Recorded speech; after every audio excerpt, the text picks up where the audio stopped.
छुटकारा पालोगे, लेकिन आपको उस स्थान पे होना है जहां पे परमेश्वर चाहता है।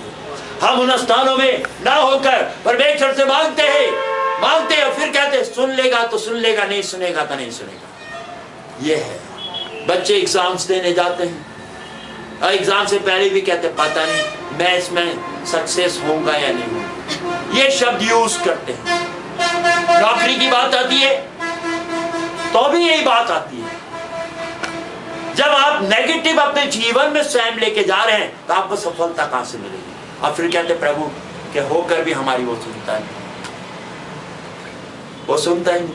मुझे जवान बेटी की टेस्टमनी याद है, यहाँ पर खड़ी होकर दे रही थी, कह रही थी कि यहाँ के जितने जवान इस बात की फिक्र ना करें, जिस तरह से परमेश्वर ने मेरे रास्ता खोला, यहाँ के जवानों के लिए भी परमेश्वर रास्ता खोलेगा। ये यहाँ पे टेस्टमनी दे रही थी, परमेश्वर का धन्यवाद हो। जब इसको इतना विश्वास था तभी तो ये बोली, क्योंकि इसने प्रभु को जाना, प्रभु को पहचाना और विश्वास के साथ अपनी नौकरी को मांगा। परमेश्वर ने उसको नौकरी दी। झारखंड से यहाँ पर आ गई एक ट्रेनिंग के लिए। कभी हमने सोचा भी नहीं था झारखंड से आकर एक जवान बेटी हमारे यहाँ गवाही देगी। चाहे कोई भी क्यों ना हो, अकॉर्डिंग योर फेथ, तेरे विश्वास के अनुसार तेरे लिए हो जाएगा, तेरे विश्वास के अनुसार तेरे लिए हो जाएगा। यीशु ने भी कहा तुम्हारी ईमान के अनुसार तुम्हारे लिए हो जाएगा, तुम्हारे लिए हो जाएगा।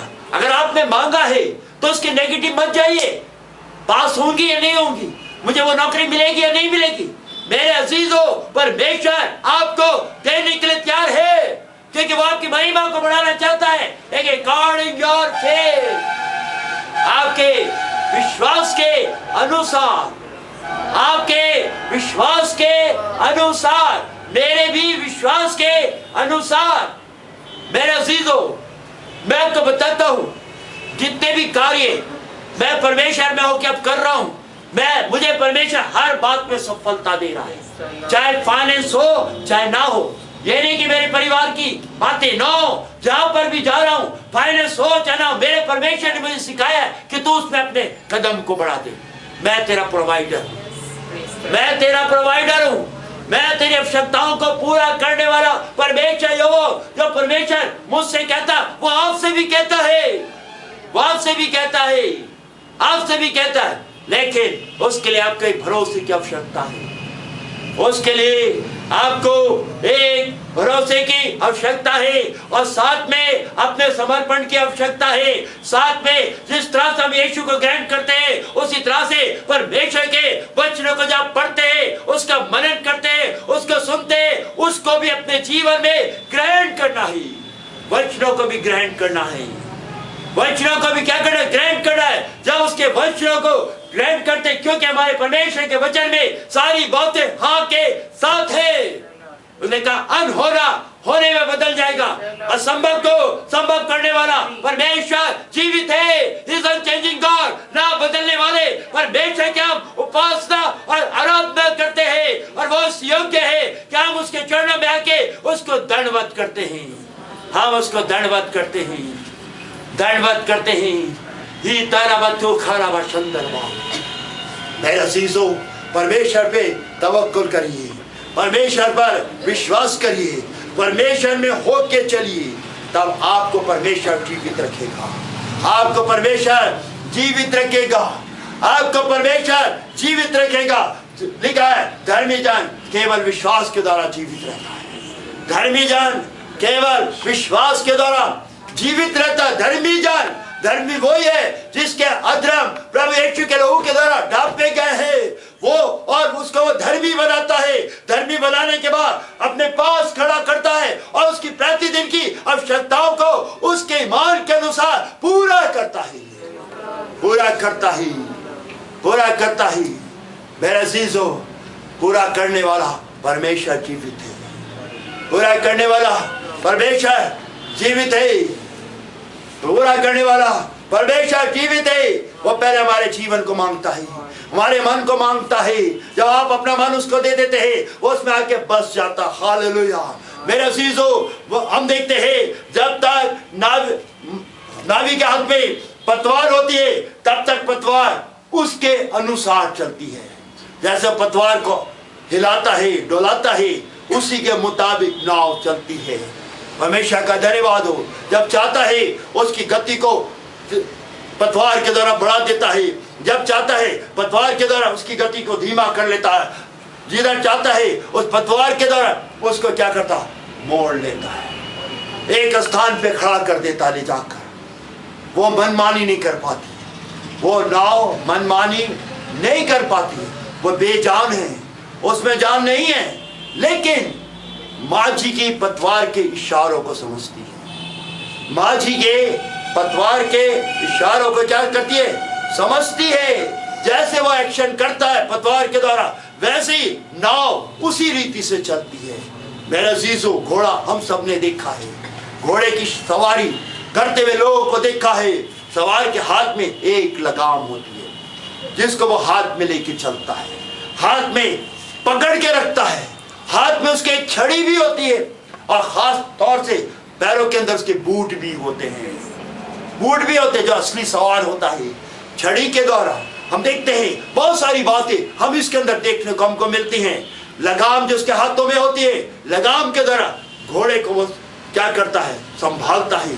परमेश्वर का धन्यवाद हो, उसकी स्तुति हो। और हम देखते हैं कि घोड़े की जब वो लगाम को धीरे धीरे छोड़ता है तो घोड़ा तेजी से भागने लगता है, तेजी से भागने लगता है। और जब लगाम को धीरे धीरे टाइट करता है तो वो धीरे धीरे अपनी गति को धीमा कर देती है और वो रुक जाता है। वो क्या होता है, रुक जाता है। परमेश्वर का धन्यवाद करते हैं। फिर हम देखते हैं जब वो मनमानी करती है तो उसके हाथ में छड़ी भी होती है, छड़ी से उसके बैक में मारता है, उसके बैक में मारता है। जब वो बैक में मारता है तो घोड़ी समझती है कि मैं अब जो मनमानी कर रही हूं उससे रुक जाऊं, उससे क्या हो, रुक जाऊं।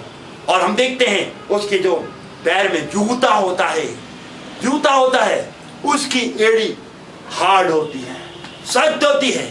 उस एड़ी से घोड़े को धीरे धीरे मारता भी है, उससे भी मारता है, उसका भी, उसके बारे में भी वो सब कुछ समझती, क्योंकि उसको सब कुछ सिखाया जाता है और सीखती है, और उसके मुताबिक सारे कामों को करती है, सारे कामों को जिसमें सवार बैठा है करती है और करता है। परमेश्वर का धन्यवाद, उसकी स्तुति हो। और हम देखते हैं लेकिन जब पतवार सवार के हाथ से छूट जाती है तो सवार गिर जाता है और घोड़ा या घोड़ी या तो भाग जाती, नहीं तो अपने सवार को भी खत्म कर देती है, अपने सवार को भी क्या करती है, खत्म कर देती, क्योंकि उसके पास कंट्रोल करने वाला कोई नहीं रहा, कोई भी नहीं रहा। मन माने ढंग से चलती है, भागती है, अपने बहाव में चली जाती है। मेरा सीसो, क्यों ना आज हम पूर्ण रीति से अपनी जीवी रूबी लगाम परमेश्वर के हाथों में सौंपें। भले आप विश्वासी हो चाहे अविश्वासी हो, चाहे विश्वासी हो चाहे अविश्वासी हो, लेकिन आज जो आप विश्वासी हो अपना समर्पण करें, अपनी जीवन रूपी लगाम परमेश्वर के हाथों में दें। और जिन्होंने लगाम उसके हाथों में दी हुई है, मेरे अजीजों, उसके द्वारा हम सीखें। जबकि आपने जीवन रूपी लगाम, अपने मन की लगाम किसको दी है, परमेश्वर के हाथों में दी है। तो चलाने वाला कौन है, आपका परमेश्वर, आपका परमेश्वर, और आपको चलने के लिए आपका परमेश्वर है। परमेश्वर का धन्यवाद हो। घोड़े के ऊपर उसका सवार होता है, परमेश्वर का धन्यवाद हो, उसकी स्तुति, उसकी बड़ाई हो। और यहाँ पे चलाने वाला कौन है, हमारा परमेश्वर, हमारा परमेश्वर ही। मेरे अजीज हो, परमेश्वर की आज्ञा है, परमेश्वर की विद्या है, परमेश्वर के नियमों को जो मानता है उस पर अमल करता है वो हमेशा जीवित रहेगा। तभी तो लिखा है, धर्मी जन विश्वास के द्वारा जीवित रहेगा। आपको विश्वास भी करना है और उसकी बातों पे, उसके वचन पे, उसके कलाम पे अमल करना है। जब आप अमल करते हैं तो आप जीवित रहेंगे, आप जीवित रहेंगे, आप जीवित रहेंगे। जीवित रहने के लिए सिर्फ आपके पास एक साधन है, वो है आपका परमेश्वर और परमेश्वर का वचन, परमेश्वर का वचन। आपका परमेश्वर और आपका परमेश्वर का वचन समय समय पर परमेश्वर अपने वचनों के द्वारा हमसे बातें करता है, हमसे क्या करता है, बातें करता है। हमसे बातें करता है। जब हम टेढ़े होते तभी बातें करता है, जब हम सीधे होते तभी बातें करता है, जब हम लुढ़कते पुढ़कते और इधर उधर जाने लगते तभी परमेश्वर का वचन हमसे बातें करता है, हमसे बातें करता है। जब बातें करता है, जब हम होश में नहीं आते तो फिर वो अपनी चाबुक का भी इस्तेमाल करता है, हमें मुश्किलों में, परेशानियों में, दिक्कतों में भी डालता। बहुत सारी समस्याएं परमेश्वर की ओर से भी आती है, ये नहीं कि शैतान की ओर से आती। बहुत सारी परीक्षाएं हमें परमेश्वर यहोवा की ओर से भी आती है, जब हम मन माने ढंग से चलने लगते हैं। क्योंकि योना के जीवन को देखे तो उसमें परीक्षा आ गई थी, मछली के पेट में चला गया था। हालेलुया, क्योंकि उसने हुक्म बदूली करी थी, उसने उसके हुक्म को क्या करा था, तोड़ा था। मेरे अजीजों, हम बहुत से विश्वासी हैं जो कि उसके हुक्म को तोड़ देते हैं, अपने विषय में टाल देते हैं। अपने विषय में क्या करते हैं, टाल देते। जब टालते हैं तो परमेश्वर यहोवा हमारी को मुसीबतों में डाल देता। क्योंकि योना मुसीबत में डाला, पानी के अंदर फेंका गया, समुद्र की लहरें उठ रही थी, लेकिन जब वो फेंका गया तो पानी शांत हो गया। हो सकता है आपके कारण आपके घर के अंदर, आपके परिवार के अंदर, आपके घराने में समस्याएं, परेशानियां आ रही होंगी, मुसीबतें आ रही होंगी। हो सकता आपके कारण, जैसे योना के द्वारा क्या हो रहा था, तूफान आ गया था, सारे यात्री मरने पड़ते, व्यापारी मरने पड़ते, जहां डूबने पड़ता, क्योंकि एक के कारण एक बड़ी मुसीबत वहां पर आ गई थी। लेकिन जब वो पानी में फेंका गया तो क्या लिखा, समुद्र शांत हो गया। समुद्र क्या हुआ, शांत हो गया। और मछली को हुक्म दिया, उसने उसको अपने अंदर ले लिया, उसको अपने अंदर ले लिया। लेने के बाद जब तक उसने मछली के पेट में रहकर दावा नहीं करी, तब तक उसका आज्ञा नहीं। मछली ने परमेश्वर यहोवा की बात को कितना माना, कितना संभाल के अपने पेट में रखा। परमेश्वर से कह सकता था कि इसे अब खत्म कर, वो खत्म कर सकती थी। परमेश्वर ने उसको कहा कि संभाल के रखना, लेकिन इसको अपने अंदर ले ले, अपने अंदर ले ले। उसने ले लिया और संभाल के रखा, और कितनी परेशानियों में होगा। परमेश्वर का धन्यवाद। वो मछली ने भी योना को किस रीति से रखा, सोचिए, वो भी दुखों में रही होगी पेट के अंदर। हालेलुया। अगर आज कोई आपसे कह दे परमेश्वर कि पेट के अंदर फलाने को रख ले, तो कितना मुश्किल हो जाएगा, कितना मुश्किल हो जाएगा। लेकिन मछली ने रखा उसको पेट के अंदर, सोचिए कितना दुख उठानी होगी। किसका हुक्म था, परमेश्वर यहोवा का। किसका हुक्म था, परमेश्वर यहोवा का था। और उसको मरने से, नाश होने से मछली पेट के अंदर बचाती रही, लेकिन उसने तौबा की। योना ने क्या करी, तौबा करी। योना ने जब तौबा करी तो उसकी दुहाई, उसकी तौबा परमेश्वर के कानों तक पहुंच गई। परमेश्वर ने उसके ऊपर अपनी दृष्टि को लगा दिया। हालेलुया। और मछली हुक्म दिया किनारे पर, उसने उस हुक्म को माना।